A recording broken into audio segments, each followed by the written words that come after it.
Mga kababayan, kamusta po? Si Kamanong po, inyong lingkod ay nagbabalik po muli para po magkomento po sa inyo dito po sa Tambayan Makabayan. Tayo po yung mag-umpisa na. Umpisahan po natin, komentuhan po natin at ang ating po mga soldiers o mga ex-marine ay binunyag din po. Binunyag din po ang mga kawalanghyan at kademonyohan umano ng mga politiko, lalong-lalo po sa House of Representatives. Ano po sabi ng ating mga ex-marine? Kasama po ang mga grupo o yung sinasabing Quadcom o Tricom, kung ano pa tawag sa kanila, ay nadidilibiran pala sila regular. Lalo-lalo pala pag may hearing, mga kababayan. Talaga ibang klase po ang ginawang trabaho po sa atin ng mga buhaya. Ang ginawang trabaho ng mga buhaya, pamumulitika at mangolekta ng kwarta sa ating buwis. Pakinggan po natin ito pong ating soldiers, ito pong mga ex-marine, kung paano nila binunyag ang mga kawalanghyan at kaswapangan sa pera ng mga buhaya, mga kababayan. Ito po, pakinggan po natin ang ating soldiers, ang mga ex-marine. Guys, nagkaroon nga pala kanina ng Ano po yung masabi particularly po kay Congressman Abante? Ng Quadcom, sir. Bago pumunta kami ng sa Congress, merong dito sa BGC, sa Condo ni Boss, may dala-dala na kaming mga paper bag na may laman ng pera. Marami po nilalagay sa sasakyan, sa van. Minsan kung kasya dun sa limo ni Boss, nandun sa likod. So, kami ng pag-convoy papunta sa SOR, inaakyat namin, ang AA na yung nag-distribute po. Ano po yung masabi particularly po kay Congressman Abante? Ng Quadcom, sir, bago pumunta kami ng sa Congress, merong dito sa BGC, sa Condo ni Boss, may dala-dala na kaming mga paper bag na may laman ng pera. Marami po nilalagay sa sasakyan, sa van. Minsan kung kasya dun sa limo ni Boss, nandun sa likod. So, kami ng pag-convoy papunta sa SOR, inaakyat namin, ang AA na yung nag-distribute po. Ano po yung masabi particularly po kay Congressman Abante? Ng Quadcom, sir. Yan, Bago pumunta kami ng Yan mga Quadcom. Yan, sagana-sagana pala kayo sa deliver ng pera. Nakasobre, nakabag. Mga kababayan, pagdating naman po sa kanilang mga townhouse, mga residents, maleta naman ang dinideliver. Pagdating naman po sa Quadcom, pag kami hearing, dinadala po sa House of Representatives ni Saldico at kasama po ang mga Marines. Nakabaka po sila. Mga sinisecure ang pera ng mga buhaya. Kaya pala kaiingay, kaya pala walang ginawang trabaho ang mga congressman kung hindi po sa pagpapabagsak lamang sa pamilya Duterte. Ang mahigit 3 taon tinrabaho po ng mga buhaya, ang mga magnanakaw na ito. Hindi po ba? Kaya pala, kay gaganda ng mga bahay, kay gaganda ng mga sasakyan, kay mamahal na mga relo, kay mamahal na mga damit, ang mga bag. Kaya pala nagsisiyaman ang mga demonyo, mga kababayan. Dahil pala, ang pera ng bayan, inuubos pala, ninanakaw pala ng mga hindot na ito. Nakakalungkot. Dapat po talaga may managot. Hindi po pwedeng walang managot. Kaya nga po yung sinasabi ng Vice President, kailangan may managot. Masyado pong niwalangya ang taong bayan. Masyado pong niwalangya ang pondo, ang ating buwis. Niwalangya. Mga sakim, mga gahaman sa pera at kapangyarihan. Kaya pala ayaw nila maging presidente si BP Sara. Hindi po ba?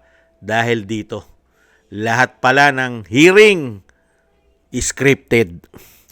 Scripted pala lahat ng hearing kasi bayad. may nagbabayad, may nagkukumpas kung paano ang gagawin nila sa kanilang mga hearing at kung sino po ang kanilang pupolitikahin. Hindi po ba? Ngayon, nakita nyo po, ayaw na ayaw nila imbestigahan ngayon ang mga Marine. Ang mga Marines ay ayaw nila imbestigahan. Ayaw ipatawag sa Kongreso. Ayaw ipatawag sa Senado. Diyan po sa Blue Ribbon Committee. Ayaw din ipatawag ng Quadcom. Yung grupo ng Quadcom. Kasi malilintikan sila. Dahil sila tumatanggap ng pera para sa politika. Nakita nyo po, pati po ombudsman. Ayaw imbestigahan ng ombudsman. Ganon din ang DOJ. Ang inuunang imbestigahan sa mga Marines, sa mga soldiers, ay yung kanilang kredibilidad. Hindi yung ebidensya na dala-dala nila. At ang iniimbestigahan, yung kanila pong affidavit. Bakit daw po joint affidavit? Bakit? Masama bang mag-joint affidavit? Di ba? Wala naman masama. Hindi po ba? Nasa batas po ba na bawal ang joint affidavit? Di po ba hindi? Kaya po pilit po nilang inililihis at tinutwist at nagbibingi-bingihan po sila sa korupsyon. Bingi, mga kababayan. At ayaw na ayaw po nila na maririnig na ang issue ng korupsyon. At pilit po nilang ikinalilimutan na yan dahil sila po ang sangkot pala, mga kababayan. Mabuhay po kayo mga Marines, mabuhay po.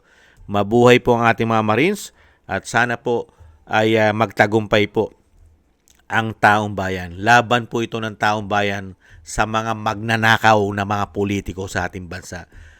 Pati po ang mga appointee.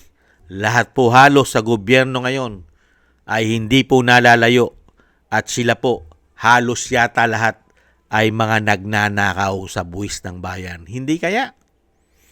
Kaya po ipagpatuloy nyo po yan at syempre po mabilis lang naman ang panahon mga kababayan. Ang panahon po ay lumilipas.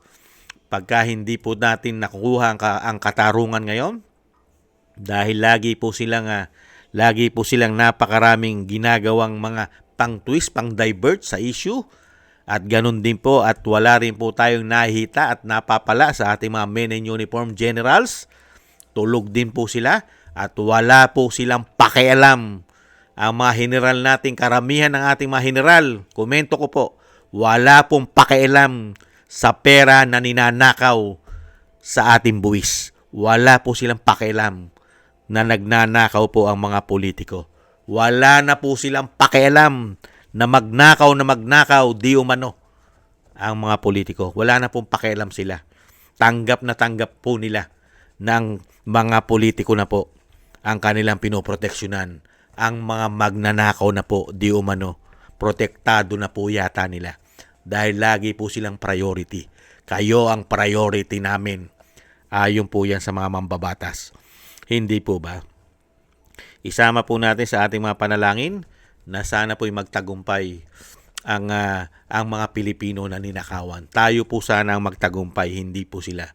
At sana po'y dumating na po sa lalong mabilis na ang mga taong ito ay managot na po sa batas at isuka po nila ang kanilang mga pinagnanakaw sa taong bayan, mga kababayan. At syempre po patuloy po tayong manalangin at magdasal na maingatan po ang ating buong sambayanan at ang pamilya Duterte at ang ating po mga soldiers at mga ex-marine na lumalaban po para sa katotohanan na tayong lahat ay maingatan sa kapahamakan at madugtungan pa po ang buhay at kalakasan ng dating Pangulong Duterte at makabalik na po siya sa lalong mabilis. Maraming salamat po sa mga dasal po ninyo, mga kababayan. At thank you rin po sa gusto po natin tambay makabayan sa YouTube at TikTok. At sa ating mga subscribers at sa patuloy na nagsusubscribe, mabuhay po kayo. Thank you po sa inyo. At thank you rin po sa mga nagko-comment, like, and share. Thank you po. At shoutout po sa mga nagbibigay po ng tulong at biyaya. Shoutout po kay Mila Yi, Tatay Nick ng Canada, kay Annie Jo, ako si Pilam, Eric Hersho ng Canada, Beichi Chiyoko, Kingston ng Hong Kong, Jake Yahut ng California, USA, Gina Ray ng Berlin, Germany, Julieta Silona ng Sydney, Australia, Baby Roman at Ate Isa ng Cagayan, si Jem Aris ng United Arab Emirates, Jobelin Watanabe ng Japan, Teodorico Erguisa Jr., si Arfel Villacorta, Wills Bubbles, Rosalina, Michelle Yamaguchi, si Norma Garcia, Gay at Shena, Nancy Lumampaw, Balance Vision TV, at si Jesus Valdepena. Thank you po sa inyo mga kabayan, at ingat-ingat po kayo lalong-lalo po sa inyo pong mga paggawa. At God bless po sa inyo lahat mga kabayan. Tiis-tiis lang po tayo. Bye-bye!